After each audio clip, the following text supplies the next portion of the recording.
안녕하세요. 우리가 왜 기도를 해야 될까요? 왜 부처님을 생각하고 부처님과 하나 되기 위한 집중을 해야 될까요? 우선은 당면한 과제를 해결하기 위해서겠지요. 그리고 마침내는 모든 굴레에서 벗어나 자유로운 존재, 언제나 어디서나 평안하고 행복한 존재가 되기 위함이겠지요. 한계를 벗어나 한계에 지어지지 않는 영원한 존재가 되기 위함입니다. 그러기 위해서는 어떻게 해야 될까요? 기도를 하고 수행을 해야 합니다. 그럼 왜 그렇게 해야 할까요? 우리들의 인식을 바꾸기 위해서입니다. 우리들의 생각 틀을 바꾸기 위해서입니다. 중생은 중생이라는 틀로 살아갑니다. 부처님은 부처님이라는 틀로 살아갑니다. 우리의 업식을 여실직연의 반야로 바꾸기 위해서 우리는 기도를 합니다. 업식으로, 업대로 보는 현실에서 여실직연, 있는 그대로를 보는 반야로 드러나면 어떻게 될까요? 거기에 대해서 법화경은 재미있는 설화를 이야기하고 있습니다. 우리가 기도를 해야 하는 이유이기도 합니다. 법화경 제7풍 화성유품이죠. 거기에 보면은 대통지승 부처님이라는 부처님 이야기가 나옵니다. 까마득한 옛날에 대통지승이라는 부처님이 계셨다. 그 부처님이 살았던 성, 땅의 이름은 호성, 서로가 서로를 좋아하는, 서로가 서로를 호의적으로 대하는, 서로가 서로를 사랑으로 품사하는 그런 성이었고, 그 겁의 이름은 대상이었다. 크나큰 모습이었다. 뭐가 크나클까요? 그 성에 사는, 그 부처님 나라에 사는 모든 존재들이 몸도 마음도 작지 않고 큰 모습의 존재였다. 큰 존재, 큰 얼굴, 큰 몸의 존재였다. 큰 사람이었다. 이런 말입니다. 그랬습니다. 서로가 서로를 호의적으로 아끼고 사는 사람들. 그 사람들의 시대정신이 바로 대상입니다. 이 대통지승 부처님은 부처님이 되기 전에 전륜성왕이었습니다. 이 세상에서 최고의 지위를 가진 사람이죠. 4대륙을 모두 통일하여서 4대륙의 평안과 안정을 가져오는 사람이었습니다. 이 사람이 나는 이제 정신적으로도 최고의 존재가 되겠다 해서 출가를 했습니다. 출가를 해서 그동안의 모든 것을 내려놓고 이제 수행의 자리에 앉았습니다. 그런데 이분이 수행의 자리에 앉아서 10소급을 지나도록 법화경의 표현에 의하면 불법이 나타나지 않았다. 이렇게 이야기합니다. 그죠? 1소급에서 10소급에 지나도록 가부좌하고 몸과 마음이 흔들리지 아니하였지만은 몸과 마음이 부동하였지만은 불법이 나타나지 않았다. 진리가 드러나지 않았어요. 그죠? 그렇습니다. 그만큼 있는 그대로의 반야가 드러나기가 힘들었다. 업식으로 바라보는 세상이었다. 이런 거죠. 그래서 10소급 동안에도 깨달음에 이르지를 못했습니다. 중생이 부처님으로 전환이 되지 않았습니다. 이러자 여기에 수많은 원력들이 가해집니다. 도리천의 하늘들, 범천의 하늘들 등등을 비롯한 온갖 하늘나라, 사천왕들, 하늘나라의 천신들이 꽃비를 뿌리고 그리고 그 정진을 축원을 했습니다. 온 천신과 더불어서 우리 식으로 말하면은 온 신중님들과 더불어서 정진을 했습니다. 그리하여서 마침내 깨달음에 이르렀습니다. 불법이 앞에 나타난 거죠. 불법이 앞에 나타난 그 결과는 어떻게 됐을까요? 바로 광명으로 드러났습니다. 부처님으로부터 이 대통지승 부처님으로부터 시작한 광명이 온 법계로 퍼지기 시작했습니다. 지금까지 어두웠던 캄캄한 모든 것을 밝히기 시작했습니다. 어둠을 밝힌 진리의 빛, 어떤 결과를 나타냈을까요?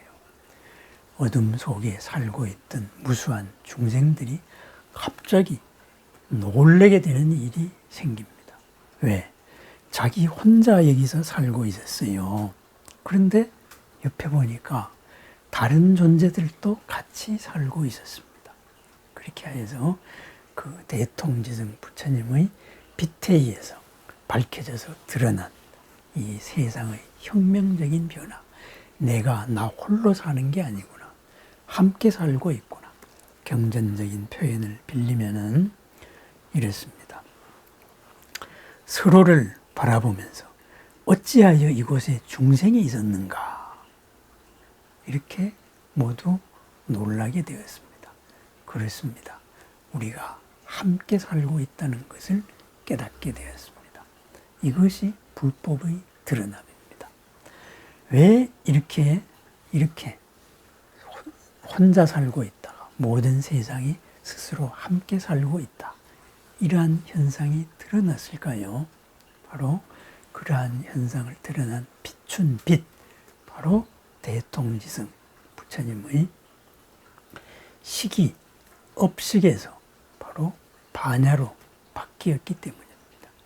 그리하여서 있는 그대로를 드러내서 있는 그대로에서 함께 살기 위함, 모든 고를 지금까지 전륜성왕으로 다스릴 때는 몰랐던 수많은 사연들이 모든 생명들이 스스로 깨닫게 하고 스스로 수행을 하게 만든 것입니다. 그리하여서 그 결과 부처님 땅을 이루었지요. 어떻게 되었을까요? 그 땅의 이름은 호성. 서로가 서로를 즐겨하고 서로가 서로의 호의를 베풀고 서로가 서로를 사랑하고 좋아하는 땅이 되었습니다. 그리하여서 그 시대 정신은 어떻게 되었을까요? 대상입니다.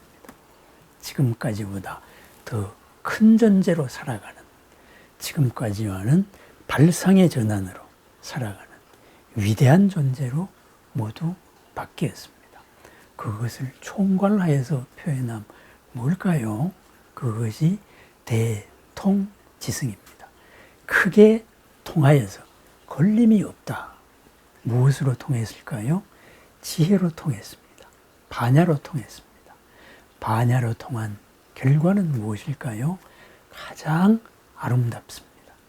그 무엇보다도 훌륭한 모습입니다. 그래서 승입니다. 그렇습니다.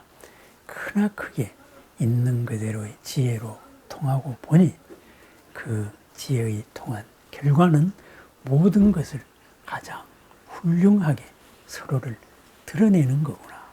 서로를 드러내는 땅, 서로에게 호의를 베푸는 호성이고, 그리고 서로를 큰 존재로 바꾸어 나가는 그런 대상이라는 시대정신, 겁의 이름이 되었습니다. 이 설화가 말해주는 것, 우리가 수행을 한다, 명상을 한다, 그런다고 해서 불법이, 진리가 드러나기가 쉽지 않습니다. 왜 안 드러날까요?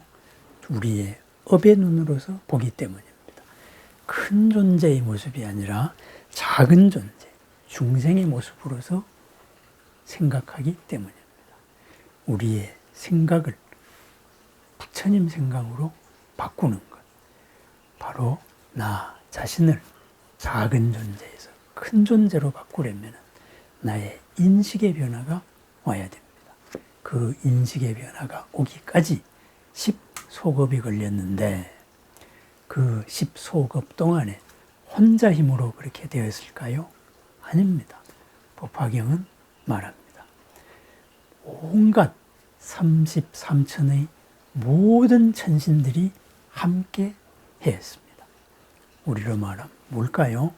모든 성중들, 신중들, 화엄 성중들이 우리와 함께 하였을 때 바로 내 자신의 혁명적인 변화가 일어나서 눈앞에 진리가 드러나고 그 진리를 실현하게 됩니다. 대통지승하게 됩니다. 통하지 않은 바가 없다.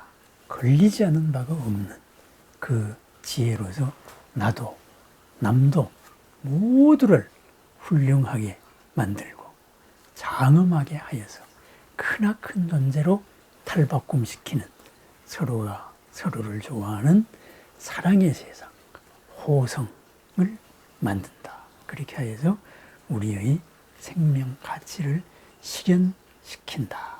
이것이 법화경 제7장 화성유품에 나오는 대통지승 부처님의 이야기입니다.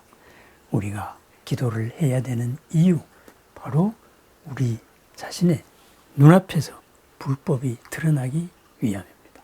불법이 드러나면 바로 나의 인식이 부처님 인식으로 바뀌면 무엇에도 통하지 않는 바가 없습니다. 크게 통합니다. 나의 반야로서 크게 통하여서 있는 모든 것을 훌륭하게 만듭니다. 지승입니다. 있는 이 자리에서 가장 훌륭한 일을 할 수 있다. 그렇게 하고 나와 만나는 모든 사람들은 스스로가 혼자가 아니다. 이것을 깨닫게 만듭니다. 그러한 수행의 과정, 혼자 할까요? 아닙니다. 온 하늘의 천신들, 사천왕에서 시작해서 대범천에 이르기까지, 대자재천에 이르기까지 모든 하늘의 천신들이 함께하였습니다. 우리들의 기도 또한 마찬가지입니다. 모든 하늘의 천신들이 함께하고 모든 보살님들이 서원으로 함께하고 모든 부처님께서 끝없는 자비와 그리고 지혜와 공덕의 가피력으로서 함께합니다. 그렇게 하여서 우리는 중생에서 더 큰 존재로 부처님으로 바뀌어 나갑니다. 신중으로 바뀌고 보살로 바뀌고 부처님으로 바뀌어 나갑니다. 이것이 우리가 기도를 해야 하는 이유입니다. 기도를 해야 하는 이유, 나의 업식을 부처님의 인식으로 바꿉니다. 나의 삶을 불보살의 삶으로 바꾸기 위함입니다. 이 크나큰 여정, 위대한 과정에 함께 동참하여서 언제나 어디서나 흔들림 없이 꿋꿋하게 걸어나가는 부처님과 보살님과 신중님들이 항상 함께하는 이 위대한 여정의 위대한 존재가 되기를 축원합니다. 감사합니다.